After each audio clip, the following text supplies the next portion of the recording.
Bienvenidos nuevamente a Reflexión 360. Soy su amigo y pastor David Salazar y hoy vamos a hablar de un tema muy interesante, ya que vivimos en una época donde las barreras históricas entre católicos y protestantes parecen estarse desmoronando. Durante siglos había una diferencia grande, abismal, entre estos dos grupos de católicos y protestantes, porque de alguna forma el catolicismo mantenía ciertas posturas muy diferentes o contrarias al protestantismo. Por ejemplo, la autoridad de la iglesia, la adoración a los santos, el estado de María y la doctrina de la salvación. Sin embargo, en años recientes hemos visto una disminución abismal sobre este tema, a tal punto que hoy vamos a tratar de algo que en muchos lugares, dentro de muchas personas del catolicismo, afirmaban o impulsaban la idea de que María era corredentora con Jesucristo. Pero este lenguaje, esta expresión, esta idea parece quedar atrás, o más bien, mejor dicho, la Iglesia Católica aparentemente está afirmando lo contrario. Pero vamos a analizar esto a la luz también de lo que la palabra de Dios nos dice. Y con este tema tan importante, voy a tener un invitado especial que será el pastor Luis Fernando Manrique para compartir con nosotros de este tema muy relevante e importante. Pero antes de entrar con él en discusión, vamos a hacer una oración. Amoroso Padre Celestial, te agradecemos que nos permites venir a ti en oración y poder compartir un tiempo de diálogo, de discusión importante sobre algo tan relevante que está en nuestro medio, está, Señor, en nuestra atención. Existe un acercamiento muy grande entre dos tipos de grupos, católicos y protestantes. ¿Y cuál es el fin de esto? Así que queremos, Señor, saber la manera como bíblicamente nos enseñas a entender esto y queremos también pedir que tú nos dirijas para que esta discusión pueda ser de honra y gloria para tu nombre. Pido todo esto en el nombre de Jesús. Amén. Amén. Pastor, bienvenido. Un placer siempre estar con usted aquí y pues vamos a entrar en este tema importante, ¿no? De cómo estamos viendo un ajuste teológico de parte del catolicismo en cuanto a la función de María. Qué alegría poder saludarte, Pastor Salazar, y a todos los que nos ven y nos escuchan. Los que nos ven a través de YouTube, pues nuestro canal, en las diferentes plataformas de streaming que tenemos. Quizás sé que hay mucha gente que nos puede estar escuchando por Spotify también. Un saludo para ellos. Y vamos a hablar un poquitito con respecto a esto. No necesariamente la Iglesia Católica está haciendo algún ajuste sobre el tema de que María es corredentora. Es más, no existe ningún dogma ni ninguna creencia que diga que María es corredentora junto a Cristo.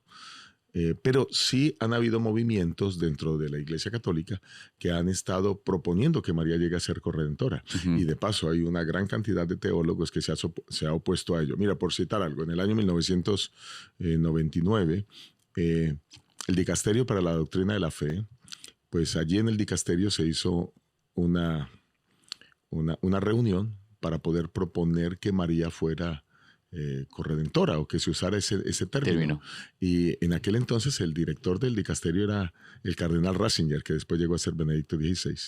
Y Ratzinger se opuso a ello. Y se opuso porque quiero decirles que no todo. Nosotros tenemos algunas diferencias con la Iglesia Católica. Por ejemplo, nosotros sabemos que el sábado es el día de guardar. Ellos dicen que es el domingo, ¿verdad? Y tenemos otras diferencias profundas. Pero hay algunas cosas en las que nosotros estamos de acuerdo con ellos. Por ejemplo, en el tema de la deidad. Y ellos obviamente fundamentan todas sus creencias en dos cosas, en la Biblia y en los escritos de la patrística y en las tradiciones, pero este es un tema en las que ellos han estado firmes bíblicamente, y el tema es que el único que da salvación es Cristo.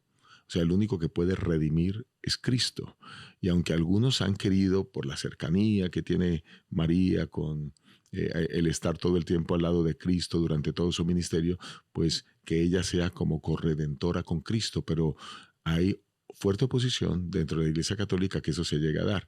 Entonces han tenido que la Iglesia hacer varias declaraciones a lo largo de los años para reafirmar que no es apropiado el uso de ese término. Por ejemplo, el Papa Francisco hizo por lo menos tres diferentes declaraciones con respecto a ello en 3 momentos diferentes, diciendo que no es adecuado usar el término corredentora para María, porque eso puede traer confusión entre los creyentes católicos. Así que es bueno aclarar esto porque a veces, mira, vemos una noticia y cuando vemos la noticia malinterpretamos la noticia. Yo pienso que necesitamos leer con detalle este asunto. Así que no es que en este punto, no es que Roma esté ajustando su teología. Simplemente es que hasta el día de hoy no ha habido ninguna doctrina o creencia que diga que María es corredentora. No sé si eso aclara, bueno, o introduce por lo menos el tema que estamos tocando hoy, pastor. Por supuesto, pastor, y te agradezco mucho porque de alguna forma esto aclara ya que hay muchas personas que están quizás pensando o afirman de que este término de María como corredentora es algo que la Iglesia Católica lo enseña, lo practica, esta es su doctrina. Pero en realidad no es el título ni es la doctrina que enseñan ellos, ya que irían realmente contrario a la postura de los protestantes, que en realidad es una postura bíblica. Porque, por ejemplo, si vamos a 1 de Timoteo 2:5, ahí dice la palabra de Dios, porque hay un solo Dios y un solo mediador entre Dios y los hombres, Jesucristo, hombre. Entonces, de alguna forma, este principio de que la Biblia declara de que solo Cristo es el Redentor, el mediador, el que nos salva, sería difícil de, pues no, no, sería un punto, mejor dicho, de quiebre entre una acercación entre protestantes y católicos. Entonces, tiene que la Iglesia Católica ser más enfático y creo que por eso estamos ahora viendo un poco más aclaración en cuanto a este punto de parte del catolicismo, para no caer en la ideología de que ellos creen en María como corredentora. Ahora bien, ¿cuál es el papel específicamente de este término y por qué hay resistencia en muchos grupos de los, digamos, católicos en aceptar la idea de que María no es corredentora?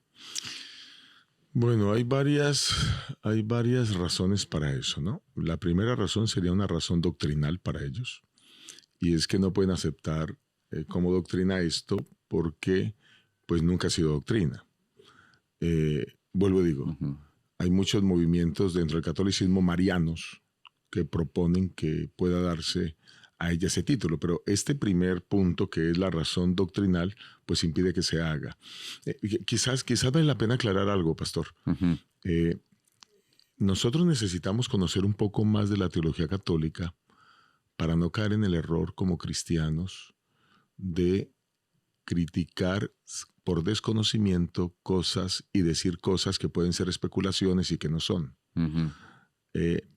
A mí me parece que necesitamos entender que ellos tienen conceptos en su teología que quizás la mayoría de los católicos no conocen, pero que obviamente permiten que tomen estas decisiones, como reafirmar estos conceptos para que no hayan problemas doctrinales entre ellos. Mire, por ejemplo,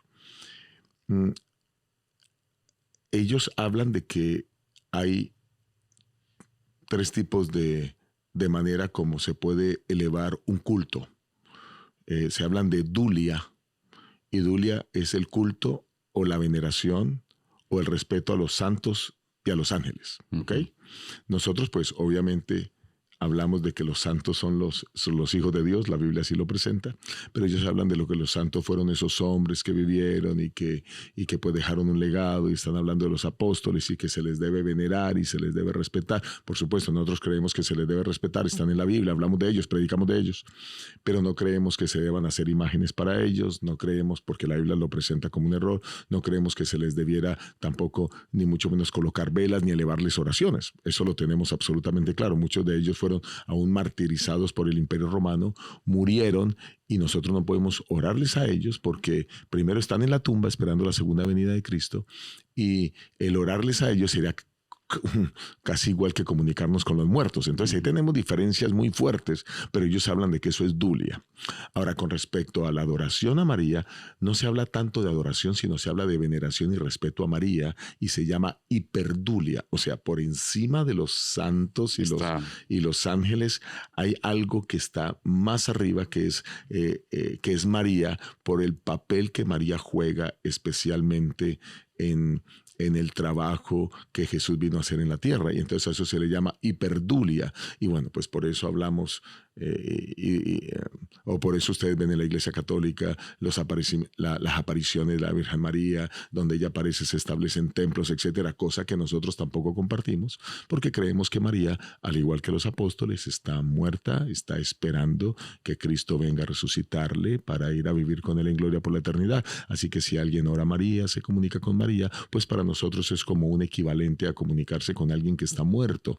Sin embargo, ustedes saben que hay un dogma católico de la ascensión de María que fue establecido en el año 1950, pero quizás no voy a hablar con detalle ahora en eso porque pues no quiero salirme del tema, pero estamos hablando desde María como corredentora y el punto aquí es que hay un tercer término. Entonces ya hablamos de dulia, veneración a los santos y ángeles, hablamos de hiperdulia, veneración a María, pero hay otro término que se llama latría, y latría es la adoración solamente a Dios.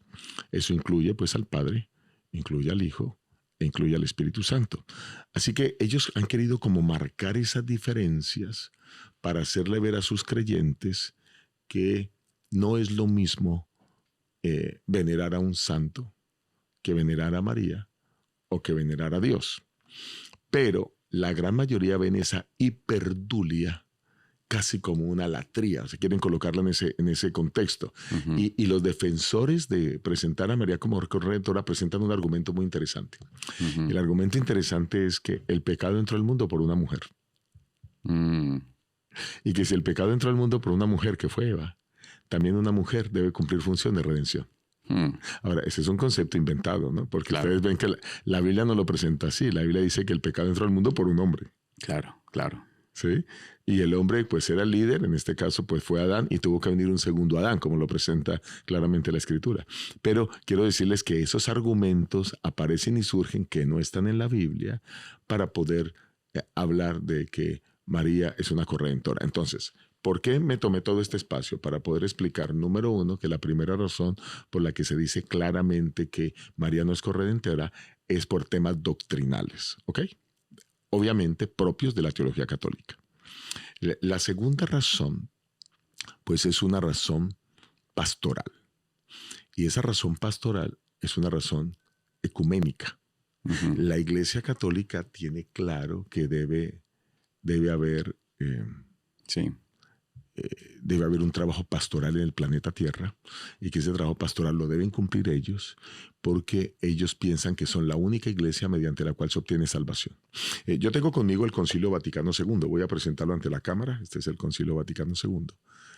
Y aquí hay documentos completos. Este fue un concilio tremendo, realizado allá por el año 1965 al 1968 se recopilaron todos estos documentos y hay un documento, voy a llevarles al Concilio Vaticano II en español a la página 283 y 284.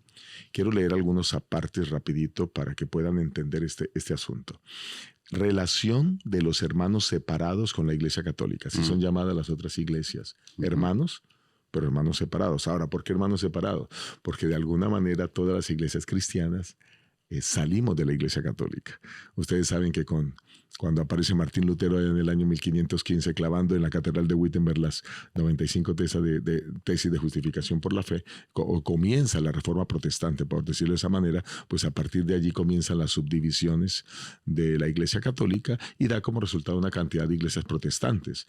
Entre ellas pues aparece la Iglesia Metodista y nosotros tenemos un fuerte ingrediente de la Iglesia Metodista, también combinado con Bautistas del Séptimo Día, etcétera, y de ahí surge la Iglesia Adventista del Séptimo Día y hoy siguen surgiendo otras iglesias, pero nuestros orígenes realmente están en el catolicismo. Entonces, por eso la Iglesia Católica nos llama hermanos separados. Y entonces dice aquí, en esa página, la Iglesia Católica los abraza con fraterno respeto y amor, puesto que quienes creen en Cristo y recibieron el bautismo debidamente quedan constituidos en cierta comunión, aunque no sea perfecta con la Iglesia Católica. O sea, como creemos en Cristo, tenemos la misma Biblia, entonces de alguna manera, dicen ellos, creen ellos, tenemos relación con ellos. Pero aquí está otro aspecto interesante, pastor. Y es que la Iglesia Católica cree que solo a través de la Iglesia Católica se puede conseguir salvación. estoy leyendo la página 284, solamente por medio de la Iglesia Católica de Cristo, que es auxilio general de la salvación, puede conseguirse la plenitud total de los medios salvíficos. La Biblia no dice que una iglesia salva. La Biblia dice que Cristo salva. Pero como lo creen de esta manera, entonces ahora hay que hacer un trabajo pastoral. Y para hacer el trabajo pastoral de alcanzar a todos para que vengan a formar parte de la Iglesia Católica, entonces lo que sucede aquí es que ellos son cuidadosos de que algunos términos no generen más separación, sino antes puedan atraer a algunos de esos hermanos separados, como ellos nos llaman, a formar parte del seno de la Iglesia Católica. Entonces, pastor, vemos entonces que el contexto de la razón por la cual se está dejando de usar el término de María o quitar el énfasis sobre María como la persona, la corredentora o la mediadora en este sentido, es porque se está haciendo un cambio y una estrategia más hacia el ecumenismo. Es decir, hay que eliminar los obstáculos que impiden el acercamiento con los protestantes. El énfasis hay que cambiar también. El énfasis ya no es tanto en mantener diferencias históricas, doctrinas, digámoslo así, que separan la una de los otros, sino tratar de hacer más bien un lenguaje que suavice el aspecto de diferencias y enfoque más las cosas que pueden estar en unión a otros. Ahora, la pregunta que surge es, ¿hay un cambio teológico o más es una estrategia de ecumenismo? ¿Hay un cambio donde se está en realidad efectuando arreglos a la teología católica o simplemente estamos viendo que se está manteniendo en una estrategia más directa hacia lo que usted mencionaba, el pastorado del catolicismo en el mundo?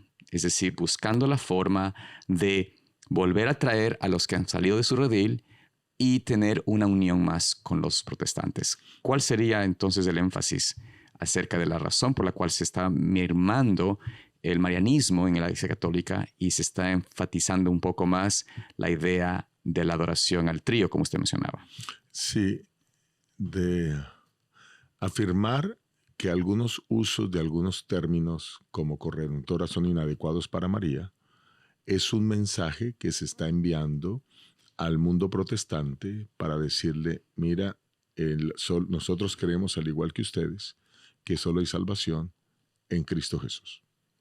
Y de esa manera buscar cercanía. Hace algunos instantes, pastor, dijiste algunas frases que pareciera que las hubieras tomado del Concilio Vaticano II. Porque dice la página 285, para que poco a poco por esta vía, superando todos los obstáculos que impiden la perfecta comunión eclesiástica, todos los cristianos se congreguen en una única celebración de la Eucaristía, en orden a la unidad de la una y única Iglesia, a la unidad que Cristo dio a su Iglesia de un principio y que creemos subsiste indefectivamente en la Iglesia Católica y esperamos crezca de día en día hasta la consumación de los siglos. Entonces, si ustedes notan, aquí lo que tú dices es, o la pregunta que me haces, ¿qué es una estrategia? Bueno, sí, de alguna manera es una estrategia para poder alcanzar a los hermanos separados y buscar unidad con ellos. Y quiero decirles que con algunas congregaciones está surgiendo efecto.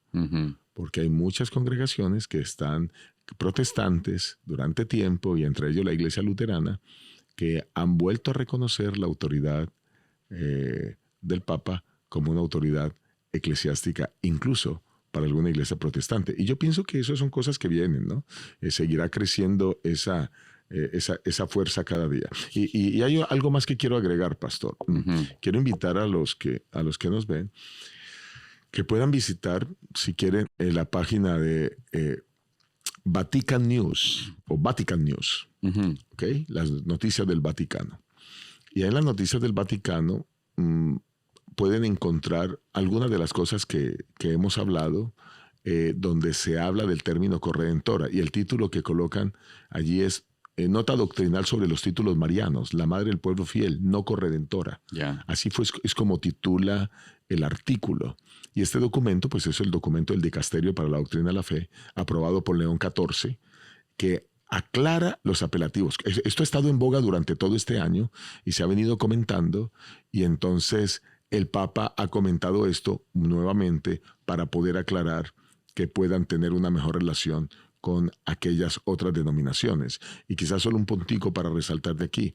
Dice el título, en cuanto al título de corredentora, está diciendo el artículo, la nota recuerda que algunos papas han usado este título sin detenerse demasiado a explicarlo. Generalmente lo han presentado de dos maneras precisas: en relación con la maternidad divina, en cuanto María como madre ha hecho posible la redención realizada en Cristo, o bien en referencia a su unión con Cristo junto a la cruz en su acción redentora. El Concilio Vaticano II había decidido no utilizar este título por razones dogmáticas, pastorales y ecuménicas. Así que con esto estoy diciendo que indefectiblemente sí hay una estrategia al cuidar ciertos títulos para usar a María con propósitos ecuménicos. Juan Pablo II utilizó el título corredentora 7 veces, dice el artículo, relacionándolo especialmente con el valor salvífico de nuestro dolor ofrecido junto a Cristo, al cual se une María, sobre todo en la cruz. Entonces, queda claro, la Biblia dice que el único Salvador Redentor es Cristo, y no, tú leíste el texto de 2 de Timoteo, pero también está el texto de Hechos capítulo 4, versículo 11 y 12, de que solo hay salvación. Ningún otro nombre dado a los hombres debajo del cielo puede haber salvación sino solo en Cristo Jesús. Así que eso lo tenemos claro. Sí, creemos que hay que cuidar, ellos cuidan, mantener esa estrategia pastoral de alcanzar a todas las otras iglesias para formar una sola iglesia. Gracias, pastor. Entonces vemos aquí que tenemos un trabajo o una estrategia que está haciendo el catolicismo de quizás enfatizar más lo que les puede unir a los protestantes hacia ellos que buscar lo que hace diferencia o hace separación. Ahora viene algo interesante que la Iglesia Católica afirma ahí en el Vaticano II, en ese concilio, en ese documento que usted me comparte con nosotros. Y es de que ellos hacen énfasis de que, como usted dijo y se lee allí, la Iglesia Católica es la que afirman es la única iglesia que da salvación. Y tal vez usan la idea de que hay que estar unidos en Cristo, todo esto usando el concepto que Jesús menciona en su oración al Juan Señor. 17, 21. Correcto, Claro. donde dice, sean todos uno. Pero olvidan el aspecto de lo que dice el versículo anterior, Juan 17, no anterior, pero tres versículos anteriores, donde dice Jesús, santifícalos en tu verdad, tu palabra es verdad. Es decir, fuera de la verdad de la palabra, no puede haber verdadera unidad. Y aquí es quizás la pregunta, ¿no? ¿Cómo podemos los cristianos tener unidad si no estamos unidos en la verdad? ¿Puede existir unidad? La respuesta es obvia a la luz de la palabra que no. O sea, no se puede tener unidad real si no estamos unidos en la verdad. Pero hay preguntas que tenemos que hacernos. ¿Cómo los adventistas, por ejemplo, podemos mirar estos movimientos, estos acercamientos de la parte ecuménica en el cristianismo, tanto de católicos hacia protestantes, de protestantes hacia católicos? ¿Cómo podemos nosotros como adventistas entender este acercamiento a la luz de la profecía? ¿Qué podríamos hablar y decir al respecto? Bueno, mira, hay mucho que hablar. La pregunta es buenísima, pastor, pero el tiempo no nos va a permitir. Pero voy a decir dos cosas. Número uno, el liderazgo de la Iglesia Católica aparece claramente presentado en Apocalipsis, el capítulo 17. Y algunas de las cosas que no están en la verdad, que aunque tienen la Biblia, no la están viviendo hoy en día, aparecen en ese mismo capítulo 17. Y luego pasa al capítulo 18 de Apocalipsis. Y Apocalipsis 18:4 dice, salid de ella, pueblo mío. O sea, quiero decirte que la Iglesia Católica es gente maravillosa, hay sacerdotes extraordinarios, monjas maravillosas, gente de fe. Pero quiero decirte que Dios nos invita a que deben salir de ahí para comenzar a vivir en la verdad. Amén. Pastor, gracias por el tiempo. La verdad es una bendición poder compartir contigo. Aquí vemos de que estamos en un tiempo importante, necesario de comprender la verdad, de estudiar, de entender de que nosotros estamos como luz para esta tierra, para quienes están todavía quizás no comprendiendo toda la verdad. Y por eso tenemos que hacer lo posible de saber con verdad, saber cómo podemos compartir el amor de Cristo hacia aquellos que están quizás en esta confusión doctrinal. Así que queremos agradecerles y por sintonía esperamos vernos en un próximo programa aquí de Reflexión 360 y hasta ese entonces que Dios te siga dirigiendo y bendiciendo es nuestro deseo y oración.